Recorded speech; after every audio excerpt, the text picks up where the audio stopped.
యేసుక్రీస్తు రెండవ రాకడ ఆలస్యం ఎందుకు?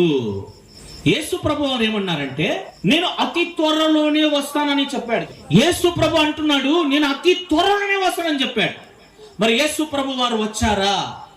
యేసుక్రీస్తు చనిపోయి ఎన్ని రోజు అయింది? 2026 సంవత్సరాలైంది, ఇంకా రాలేదైనా.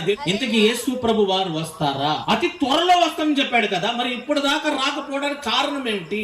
ఆలస్యం ఎందుకు జరిగింది? అసలు యేసుక్రీస్తు రెండవ రాకడలో వస్తాడా? దాన్ని నమ్మవచ్చు అంటే నమ్మవచ్చు.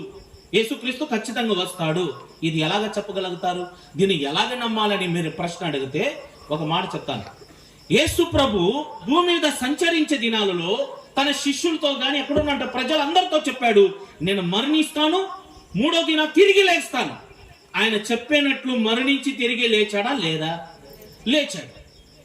ఆయన లేచిన తర్వాత అక్కడున్నటువంటి శిష్యులు గాని ప్రజలు గాని అందరూ నమ్మారా? లేదా? నమ్మారు. ఎందుకు? యేసు ప్రభు చనిపోయి తిరిగి లేస్తాడని చెప్పిన మాట నిజమే, ఆయన చెప్పిన ప్రకారంగా తిరిగి లేచిన మాట నిజమే. మరి ఆయన తిరిగి లేస్తాడని చెప్పి తిరిగి లేచిన నమ్మితే, మరి ఆయన రెండో రాకడలు వస్తాడని చెప్పిన మాట మనం ఎందుకు నమ్మకూడదు? ఖచ్చితంగా నమ్మి తీరాలి. ఈ రోజైనా, రేపైనా, వెల్లుండైనా, ఎప్పటికైనా యేసుక్రీస్తు వస్తాడు. ఇంటికి ఆయన ఆలస్యం ఎందుకు చేస్తున్నాడో చివరి మాటలో నేను చెప్తాను. ఇంకొక మాట, చాలా మంది దైవ సేవకులు వాడుతున్నటువంటి మాట, దయచేసి దైవ సేవకులందరూ నన్ను క్షమించాలి, నన్ను ఒక తమ్ముడుగానే భావించండి. దేవుని స్తోత్రం. మీ కుటుంబంలో ఒక సహోదరుడు, వాక్యంలో ఉన్నదే మీకు రిఫరెన్స్ చూసి చెప్పింది. మీకంటే పెద్ద ప్రసంగికుడు నేను ఏది కూడా కాదు. ఒకవేళ నాలో తప్పు ఉంటే నేను స్టేజ్ దిగిన తర్వాత తమ్ముడు ఈ మార్చుకుంటే నేను మార్చుకుంటాను. ఓకే గారు? Okay, right.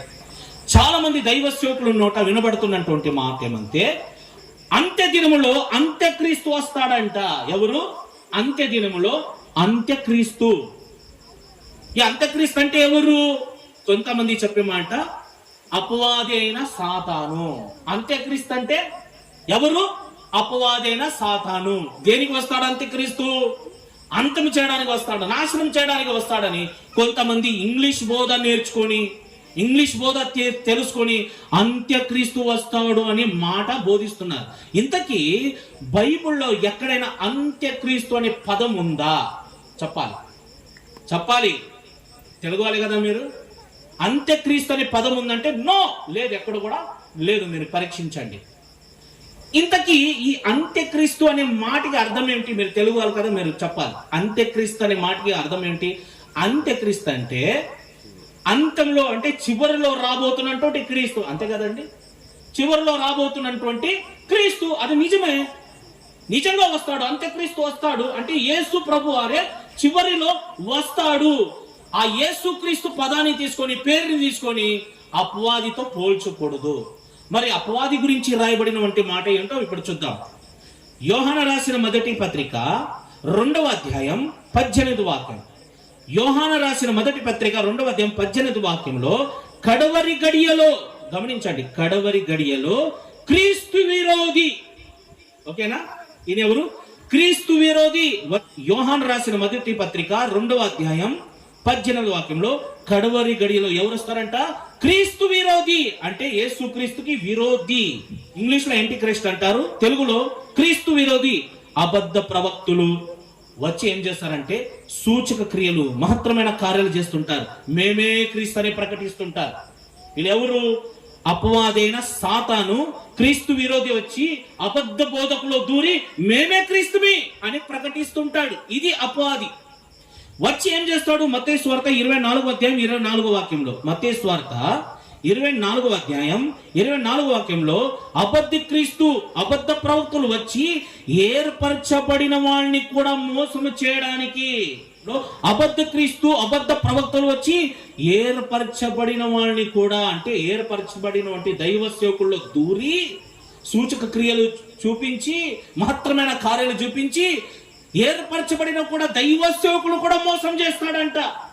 పాపంలో శాపంలో పడద్రోస్తాడు. నీతిని, భక్తిని, విశ్వాసాన్ని కాపాడకుండా త్రొట్టిలపోయేటట్లు చేస్తాడు. ఏర్పరచబడిన వాడు కూడా త్రొట్టిలిపోయే కాలం అని బైబిల్లో రాయబడింది. అంటే విశ్వాసంలో, భక్తిలో, పరిశుద్ధతలో, యథార్థతలో నిలబడకుండా ఏర్పరచబడినటువంటి సంఘాన్ని, ఏర్పరచబడినటువంటి విశ్వాసిని, ఏర్పరచబడినటువంటి సంఘ పెద్దల్ని, ఏర్పరచబడినటువంటి దైవ సేవకులు ఏం చేస్తుందంటే ఈ అపవాది సూచక క్రియలు చూపించి పాపంలో పడద్రోస్తాడు. ఇంకా ఏం చేస్తాడు?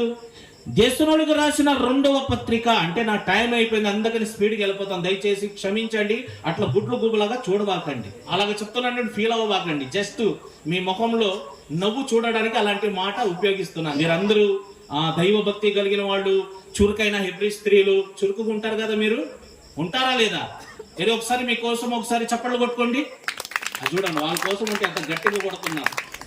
దేశంలోకి రాసిన 2వ పత్రిక 2వ అధ్యాయం 4వ వాక్యంలో భూమి మీద ఏదైతే దేవుడు అనబడునో, ఏదైతే పూజింపబడునో వాటి అన్నిటికంటే నేనే గొప్పవాడని కనపరచుకోవడానికి ఈ అపవాది ఏం చేస్తాడో తెలుసా? దేవుని ఆలయంలో కూర్చుంటాడంట. భూమి మీద ఏదైతే దేవుడు అనబడునో, దేనినైతే పూజింపబడునో వాటి అన్నిటికంటే నేనే దేవుడని అని చూపించుకోవడానికి, కనపరచడానికి దేవుని ఆలయంలో వచ్చి కూర్చుంటాడంట. ఎవరు? సాతానుగాడు. ఇంతకీ దేవుని ఆలయం అంటే ఎవరండి చెప్పండి?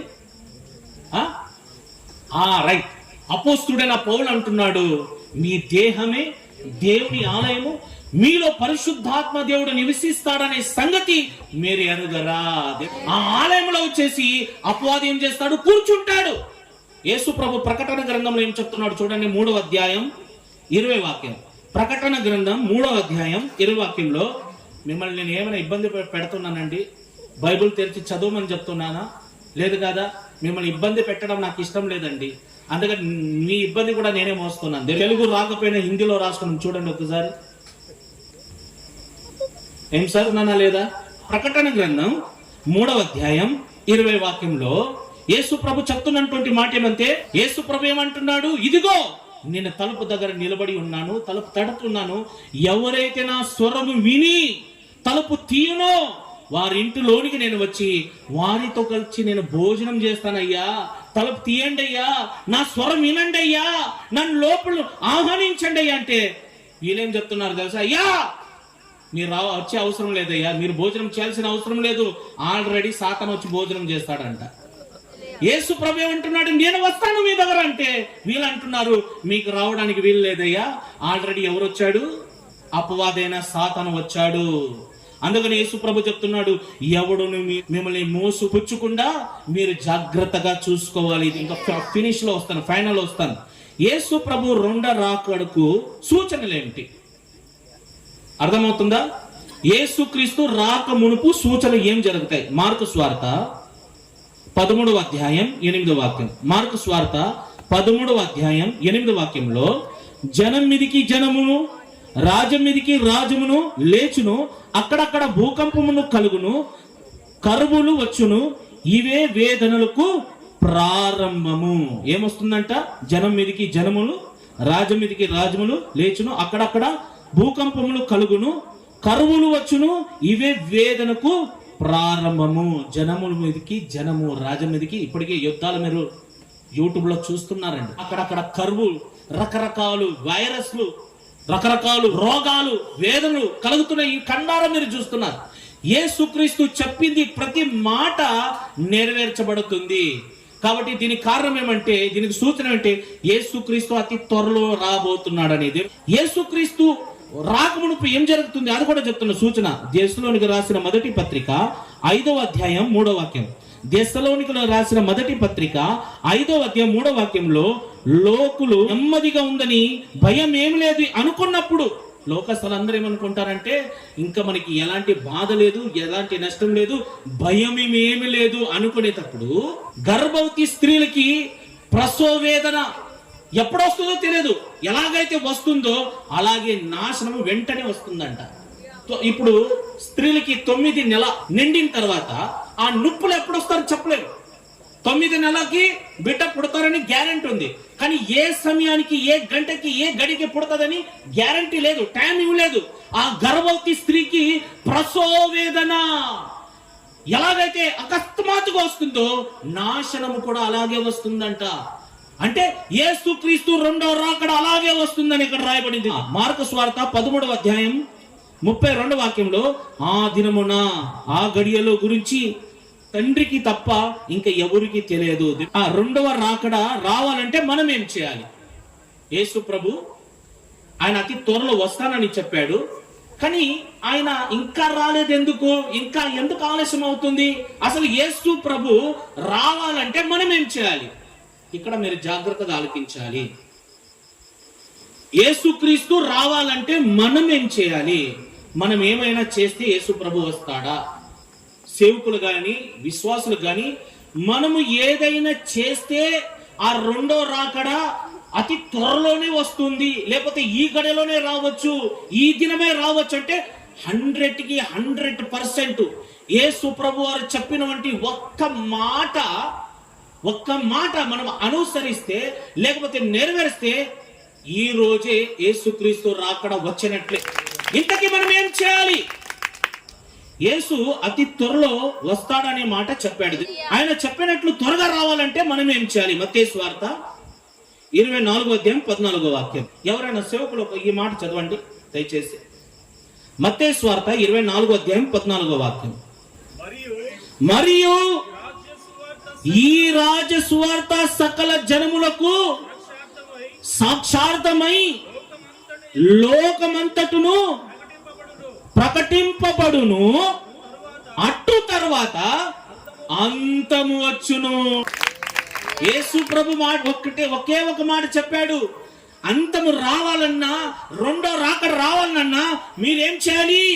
మీరు ఈ రాజ సువార్త సకల జనములకు సాక్షార్థమై లోకమంతటును ప్రకటింపబడిన తర్వాత అంతము వచ్చు. అంటే ఈ భూమి మీద, ఈ ప్రపంచంలో ఎంతమంది ప్రజలు ఉన్నారో, ఏ కులస్తుడైనా, ఏ మతస్థుడైనా, ఏ సంఘస్థుడైనా, ఏ వర్గానికి సంబంధించిన వ్యక్తి అయినా, ప్రతి వ్యక్తికి దేవుని గురించి, మారు మనసు గురించి, యేసుక్రీస్తు త్యాగము గురించి, రెండో రాకడ గురించి ప్రతి మాట ప్రకటింపబడాలి. సువార్త ఈ భూమి మీద ఉన్నటువంటి, ఈ ప్రపంచంలో ఉన్నటువంటి ప్రతి ఒక్కరికి సువార్త ఎప్పుడైతే వినిపించబడుతుందో, ప్రకటించబడుతుందో ఆ క్షణమే యేసు రాకడ వస్తుంది.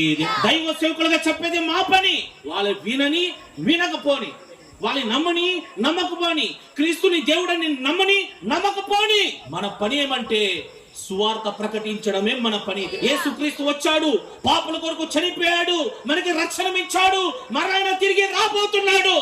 కాబట్టి మీరు మారు మనసు పొంది బాప్తిస్మం తీసుకొని పరిశుద్ధాత్మని వరాన్ని తీసుకొని మీరు సిద్ధంగా ఉండండి. యేసు రాకడ వచ్చినప్పుడు మృతులైన వారు మొదట లేచెదరు, ఆ తర్వాత సజ్జనులైనటువంటి మనము దేవునితో పాటు వెళ్ళిపోతాము అని సువార్త ప్రకటిస్తే అప్పుడు యేసుక్రీస్తు రాకడ వచ్చినట్లే. మన ప్రపంచ దేశంలో జనాభా సంఖ్య ఎంతమంది అంటే 850 కోట్ల మంది ఉన్నారండి. 850 కోట్ల మంది ఉన్నారు. అందులో రక్షించబడిన వాళ్ళు 350 కోట్ల మంది రక్షించబడిన వాళ్ళు ఉన్నారు. మరి మారు మనసు లేని వాళ్ళు ఎంతమంది మిగిలారు? 350 కోట్ల మంది ఉన్నారు. వాళ్ళందరికీ ఎప్పుడు సువార్త ప్రకటిస్తావు? చెప్పండి. వాక్యం చెప్పేటప్పుడు నీరు ముగిస్తాడు రా బాబు, వీడు దెబ్బకి మా తెలుగు మాకే పోయేటట్లు ఉంది అని చూస్తున్నాం. ఇప్పుడు గాని ముగించామనుకో, మర్యాదగా నిజం చెప్పండి, మీరు ఇంటికి పోయి నిద్రపోతారా? నిజంగా ఒప్పుకోండి. ఇప్పుడు నేను ముగించాను అనుకో, మీరు ఇంటికి పోయి నిద్రపోతారా? పొరపాటు. నిద్ర అయినా మానుకుంటారు కానీ ఈ సెల్ ఫోన్ మాత్రం విడిచిపెట్టారు. నువ్వైనా మానుకుంటారు కానీ ఈ సెల్ ఫోన్ అయినా మానుకోరు. లూకాసు వార్త 10వ అధ్యాయం 2వ వాక్యంలో, కోత విస్తారముగా ఉన్నది కానీ పనివారు తక్కువ మంది ఉన్నారు. చెప్పే దైవ సేవకులేమో తక్కువ మంది ఉన్నారండి. పాపం మీ అయ్యగారికి క్షమించాలి పాస్టర్ గారు, దయచేసి నన్ను క్షమించాలి. మంచి వర్తమానాన్ని ఇచ్చారు కానీ వీళ్ళకి సమయం సరిగ్గా ఇవ్వలేదు. పాటలు పాడడానికి సమయం ఉంది, జోకులు చేయడానికి సమయం ఉంది, అన్నిటికీ సమయం ఉంది, కానీ వాక్యానికి సమయం లేదండి. ఈ వాక్యం మధ్యలో మరలా 10 పాటలు పాడితే నిద్రపోయాడు హల్లెలూయా చెప్పాడంటే ఇంక నేను సువార్త ఎప్పుడు ప్రకటిస్తాను? ఈ సువార్త ప్రకటింపబడదు, యేసు రాకడ జరగదు. జరగాలంటే ప్రపంచమంతా సువార్త ప్రకటింపబడాలి. ఏ రోజైతే, జాగ్రత్తగా వినండి, చివరికి చెప్తున్నాను, ఏ రోజైతే ప్రపంచంలో ఉన్నటువంటి నలుమూలల ప్రతి ఒక్కరు వెళ్ళి సువార్త ప్రకటిస్తారో, నా భూమి మీద యేసుక్రీస్తు గురించి వింటారో, ఆ రోజే యేసు ప్రభు రాకడ వస్తుంది. ఇప్పుడు సాతాను గాడు ఏం చేస్తున్నాడంటే యేసు ప్రభు రాకుండా అడ్డగిస్తున్నాడు, రాకుండా చేస్తున్నాడు. యేసుక్రీస్తు రాకూడదంటే ఎవరిని చెడగొట్టాలి? విశ్వాసుని చెడగొట్టాలి, సేవకుని చెడగొట్టాలి. సువార్త ప్రకటించకుండా, సువార్త వినకుండా, దేవుని సన్నిధిలో కూర్చోకుండా, ఒకవేళ వచ్చినా కూడా వాక్యం మీద ఇంట్రెస్ట్ లేకుండా అపవాదైన సాతాను ఏం చేస్తాడంటే పాడు చేస్తాడు, మీ ఆలోచన చెడగొడతాడు. యేసుక్రీస్తుని అపవాదైన సాతాను ఎందుకు అడ్డగిస్తున్నాడు ఒకసారి చూడండి, ముగిస్తాను. ఇక్కడ సాతాను గాడు ఏం చేస్తున్నాడంటే ప్రభు రాకడ రాకుండా ఆటంకపరుస్తున్నాడంట. ఎందుకు ఆటంకపరుస్తున్నాడంటే ప్రభు రాకడ వస్తే, యేసు రెండో రాకడలో వస్తే అపవాది పరిస్థితి ఏంటి? అపవాది ఏమైపోతాడు? ఇప్పుడు చూడండి, ఎవరైనా చదవండి, ముగిస్తాను. దెస్సలోనికి రాసిన 2వ పత్రిక 2వ అధ్యాయం 8వ వాక్యం. ఒక్కసారి అయిపోతుంది. దెస్సలోనికి రాసిన 2వ పత్రిక 2వ అధ్యాయం 8వ వాక్యం. ధర్మ విరోధి బయలుపరచబడును, ప్రభువైన యేసు తన నోటి ఊపిరి చేత వానిని సంహరించి తన అగమును ప్రకాశము చేత నాశనము చేస్తాడంట. అపవాదిని ఏం చేస్తాడు? యేసుక్రీస్తు రెండో రాకడ వచ్చాడు అనుకోండి, ఇంకా సైతాన్ని పతనం చేసేస్తాడు, నరకానికి పంపేస్తాడు.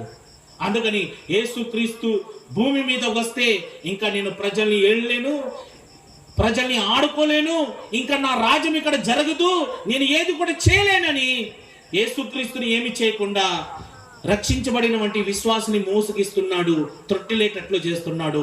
యేసు రాకడ వస్తే అపవాది కూడా నాశనం అయిపోతాడు, నరకానికి వెళ్తాడు. కాబట్టి ప్రియమైన దేవుని ప్రజలారా, ఒక సేవకుడు నేను చివరిగా చెప్పే మాట ఏమంటే, యేసు రాకడలో మనం ఎత్తబడాలంటే మారు మనసు పొందాలి, హృదయాన్ని శుద్ధీకరించుకోవాలి, తండ్రి కుమార పరిశుద్ధాత్మ నామంలో బాప్తిసం తీసుకోవాలి, పరిశుద్ధమైన జీవితాన్ని బ్రతకాలి.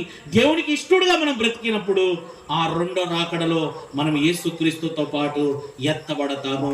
దేవుడి మాటలు దీవించునుగాక. కలమయండి, ప్రార్థన చేసుకుందాం. ప్రేమ కలిగిన దేవా, నీ ఘనమైన నామానికి వందనాలు తెలియజేస్తున్నాను ప్రభా.